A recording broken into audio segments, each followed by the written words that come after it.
Instead of surfboards on the surf rack on the roof, they are in the car, which means I have to sit in the back seat behind him like an Uber ride. Also like an Uber ride, we make small talk until he pulls up to my building. Then he asks the question that I am dreading. Do you want to talk now or tomorrow? I'm hungry, but I wouldn't miss this conversation for anything. I say, now. He begins speaking. Before this conversation, I had never heard him say anything positive about Sarah, but I had never heard him directly badmouth her. Until now. He explains that their marriage is very loveless and they haven't had sex in over a year and a half. He reiterates that she wants to have kids, but not with him because of his age. They have been growing apart in other ways too. He continues to paint her as a nagging, disrespectful adolescent who is codependent with her evil, man-hating mother. He is so distraught over her immaturity that he exclaims, I am never getting into a relationship with a younger woman again. You're 40, so that includes you. My heart drops to my stomach and I feel my entire body tighten up. Thankfully, we are having this discussion Uber style. Otherwise, I would have exited the car at this point, running away out of fear like I always do. He goes on to tell me that Sarah didn't seem to understand that they would be living separately once she returned home, which I find extremely confusing because he explained that to me crystal clearly 5 months ago. After he picked her up from the airport, he told her that she needed to find a place to live. She had a complete emotional breakdown because apparently, at 31 years old, she seems to never have lived on her own, or at least doesn't seem to have enough of a handle on life to live on her own. The first thing she did was call her mom in a tizzy, and to help her out, her mom gave her $250,000 to, quote, get on her feet. Ozzy continues, I have a plan for the future. She has a green card, and we need to be married on paper for 2 more years so that she can get her citizenship. I'm going to stay at the house for 2 more months to help her get on her feet. During that time, you and I will be friends. In 2 months, I'm going to move out, and she and I are going to live separate lives. After I move out, you and I can be in a relationship. We can finally hold hands in public and be open about our relationship. After she gets her citizenship, she and I will file for divorce. He stops talking. He has been talking for almost an hour, verbally dumping a lot of shit that I don't want to hear. It's a lot to process, especially considering the shocking nature of most of it. I don't even feel connected to my body. My head is spinning and my heart is racing. Every inch of me wants to escape the car, but I reel myself in and force myself to face this difficult conversation. I can tell he is waiting for me to say something, but I am speechless. I am confused, angry, and everything in between. I suddenly become aware that my fingernails are digging into my thighs and my jaw is clenched so tight that it is sore. Ozzy speaks first, looking directly at me through the rearview mirror. You look like you're about to punch me in the face. My Chicago attitude uncontrollably burst out from behind the curtain, guns blazing. That's because I am. I don't even want to be friends with you right now. What you told me is a bunch of bullshit and drama. I don't do drama, even as friends. He is silent.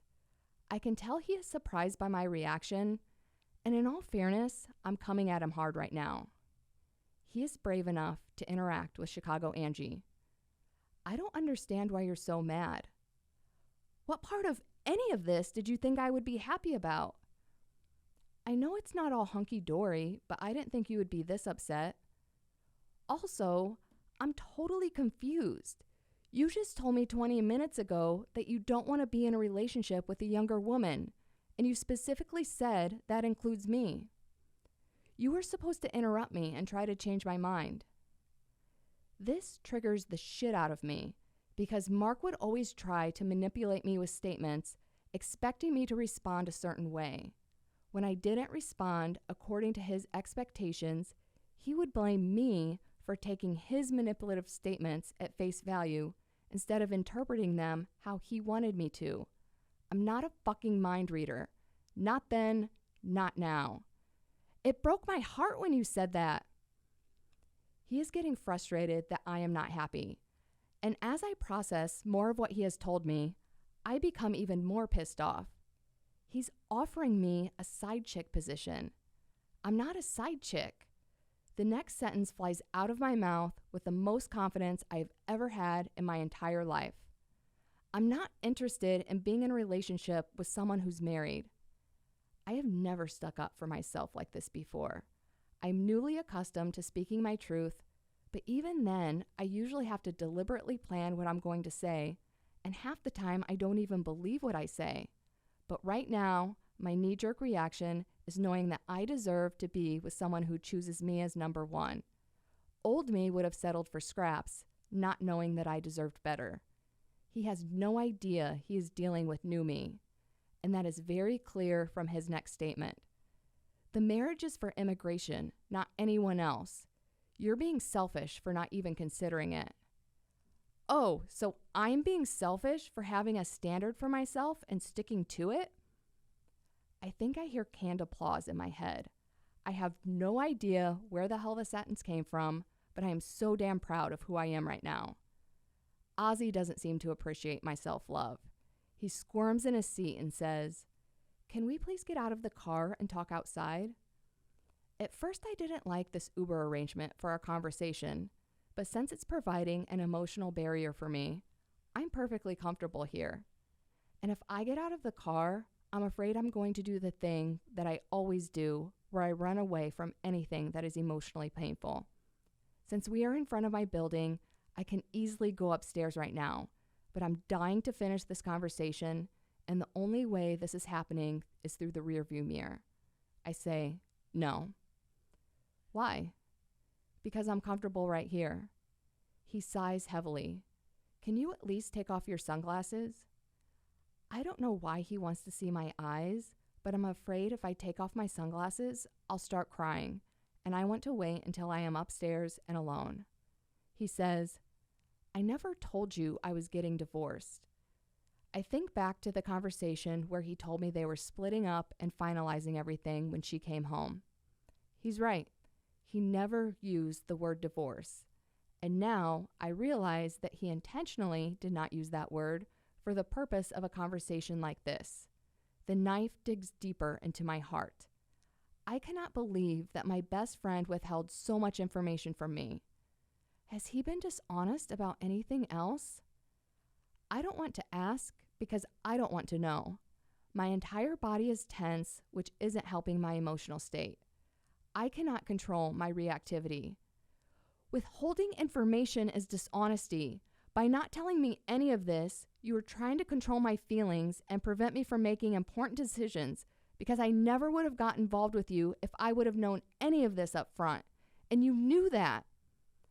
Oh, so you're a psychologist now? I never told her I was leaving her for you. I never told you I was leaving her for you. You told me you were leaving her. Then we got involved. I never thought you were leaving her for me.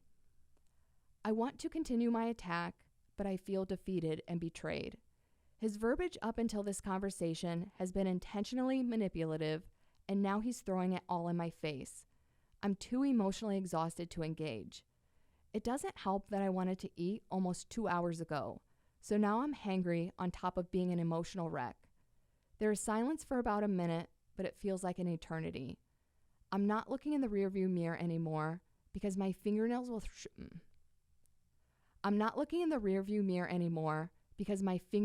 shred my thighs if I look at him.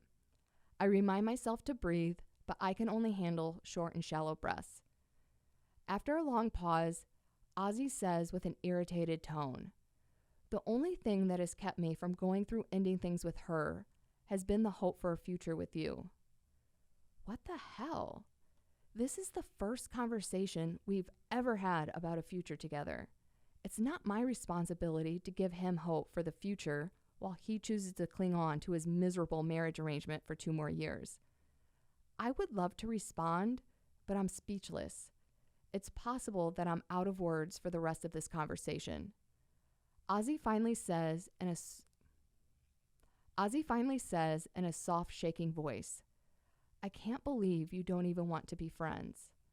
I look in the mirror and his eyes are tearing up. My heart softens. I love this man. Acting out with a Chicago attitude is not how I wanted this conversation to go. I soften up, but in doing so, my voice cracks. I'm not saying I don't ever want to be friends. It's just that I care about you so much more than a friend. I need time away from you before I can just be friends. Now the waterworks have started. I take off my sunglasses and wipe the uncontrollable waterfall coming out of my eyes. Now we are both crying, and Ozzy sees it as an opportunity for the connection that I imagine he originally envisioned for this conversation.